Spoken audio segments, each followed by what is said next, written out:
गुरु प्यारी साध संगत जी, नमस्कार जी। आप सब कैसे हो? आशा करती हूँ बाबा जी के श्री चरणों में अरदास करती हूँ कि मालिक की कृपा से, निरंकार दातार की मेहरबानी से आप सब बहुत खुश होंगे, मौज बहार में होंगे और अवश्य ही भजन सिमरन में होंगे। साध संगत जी, मैं हाजिर हूँ आज आप सभी से एक बहुत ही खूबसूरत साखी साझा करने के लिए, एक प्रेरणादायक साखी। उम्मीद करती हूँ ये साखी आप सभी को बहुत पसंद आएगी और कुछ न कुछ सीखने को अवश्य मिलेगा। तो साध संगत जी, चलिए आइए समय न गवाते हुए साखी को आप सभी से साझा करते हैं जी। साध संगत जी, काम की तलाश में इधर उधर धक्के खाने के बाद निराश होकर जब वह घर वापस लौटने लगा तो पीछे से आवाज आई, ए भाई, यहाँ कोई मजदूर मिलेगा क्या? उसने पीछे मुड़कर देखा तो पाया कि एक झुकी हुई कमर वाला बूढ़ा 3 गठरियां उठाए खड़ा हुआ है। उसने कहा, हाँ बोलो, क्या काम है? मैं ही मजदूरी कर लूंगा। मुझे रामगढ़ जाना है। 2 गठरियां मैं उठा लूंगा, पर मेरी तीसरी गठरी भारी है। इस गठरी को तुम रामगढ़ पहुंचा दो, मैं तुम्हें 200 रुपए दूंगा। बोलो, काम मंजूर है? ठीक है, चलो। आप बुजुर्ग हैं, आपकी इतनी मदद करना तो यूं भी मैं अपना फर्ज समझता हूँ। इतना कहते हुए गठरी उठाकर अपने सिर पर रख ली, किंतु गठरी रखते ही उसे इसके भारीपन का एहसास हुआ। उसने बूढ़े से कहा, ये गठरी तो काफी भारी लगती है। हाँ, इसमें 1-1 रुपए के सिक्के हैं, बूढ़े ने लगभग फुसफुसाते हुए कहा। उसने सुना तो सोचा, होंगे मुझे क्या, मुझे तो अपनी मजदूरी से मतलब है। ये सिक्के भला कितने दिन चलेंगे? तभी उसने देखा कि बूढ़ा उस पर नजर रखे हुए है। उसने सोचा कि ये बूढ़ा जरूर ये सोच रहा होगा, कहीं ये भाग तो नहीं जाएगा। पर मैं तो ऐसी बेईमानी और चोरी करने में विश्वास नहीं करता। मैं सिक्कों के लालच में फंसकर किसी के साथ बेईमानी नहीं करूँगा। साध संगत जी, चलते चलते आगे एक नदी आ गई।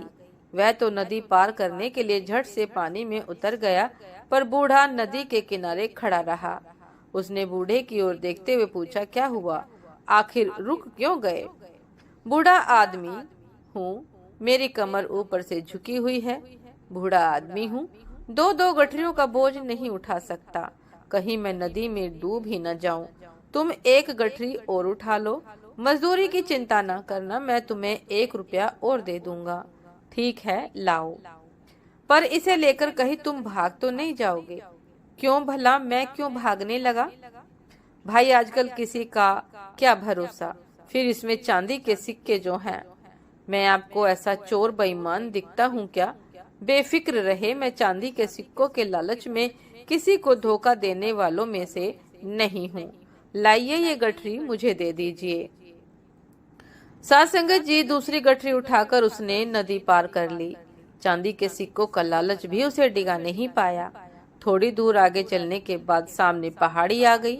वह धीरे धीरे पहाड़ी पर चढ़ने लगा, पर बूढ़ा अभी तक नीचे ही रुका हुआ था। उसने सोचा और कहा कि आइए ना। मजदूर ने कहा कि आइए ना, फिर से रुक क्यों गए? बूढ़ा आदमी हूँ, ठीक से चल तो पाता नहीं हूँ, ऊपर से कमर पर एक गठरी का बोझ और उसके भी ऊपर पहाड़ की दुर्गम चढ़ाई। तो लाइए ये गठरी भी मुझे दे दीजिए, बेशक, और मजदूरी भी मत देना। पर कैसे दे दूं? इसमें तो सोने के सिक्के हैं, और अगर तुम्हें ये दे दिए और तुम इन्हें लेकर भाग गए तो मैं बूढ़ा तुम्हारे पीछे भाग भी नहीं पाऊंगा। ऐसा ना, मैं ऐसा आदमी नहीं हूँ। मैंने कहा ना कि ऐसा नहीं होगा, मैं ऐसा आदमी नहीं हूँ। ईमानदारी के चक्कर में ही तो मुझे मजदूरी करनी पड़ रही है, वरना पहले मैं एक सेठ जी के यहाँ मुनीम की नौकरी करता था। सेठ जी मुझसे हिसाब में गड़बड़ करके लोगों को ठगने के लिए दबाव डालते थे। तब मैंने ऐसा करने से मना कर दिया और नौकरी छोड़कर चला आया। उसने यूं अपना बड़प्पन जताने के लिए गप हाकी। पता नहीं तुम सच कह रहे हो या खैर, उठा लो ये सोने के सिक्कों वाली तीसरी गठरी भी। मैं धीरे धीरे आता हूँ, तुम मुझसे पहले पहाड़ी पार कर लो तो दूसरी तरफ नीचे रुककर जरा मेरा इंतजार करना। वह सोने के सिक्कों वाली गठरी उठाकर चल पड़ा। बूढ़ा बहुत पीछे रह गया था। उसके दिमाग में आया, अगर मैं भाग जाऊं तो ये बूढ़ा तो मुझे पकड़ ही नहीं सकता और मैं एक ही झटके में मालामाल हो जाऊंगा। मेरी पत्नी जो मुझे रोज कोसती रहती है कितना खुश हो जाएगी। इतनी आसानी से मिलने वाली दौलत ठुकराना भी बेवकूफी है। एक ही झटके में धनवान हो जाऊंगा। पैसा होगा तो इज्जत, ऐशो आराम सब कुछ मिलेगा मुझे। उसके दिल में लालच आ गया और बिना पीछे देखे भाग खड़ा हुआ।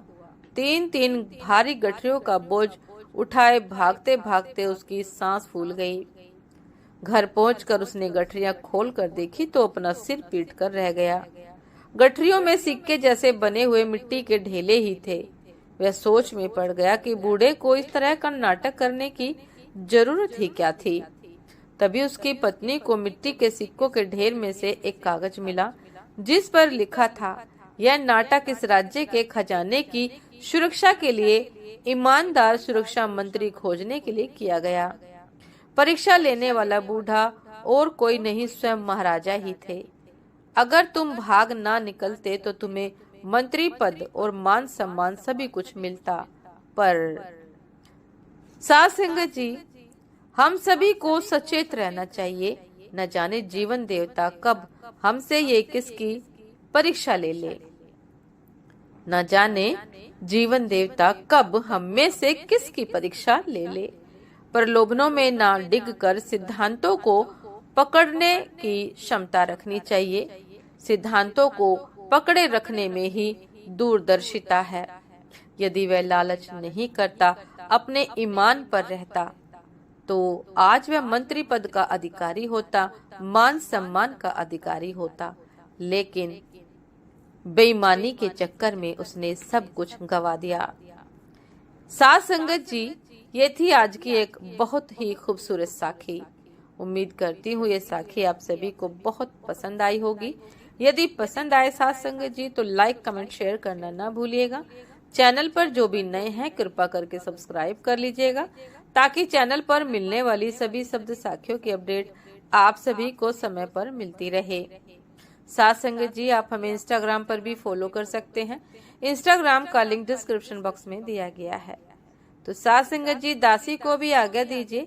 आपसे फिर मुलाकात होती है एक नए शब्द साखी के साथ, एक नए खूबसूरत विचार के साथ। तब तक के लिए नमस्कार जी। सदा खुश रहिए, मुस्कुराते रहिए, भजन सिमरन अवश्य करते रहिए। नमस्कार जी।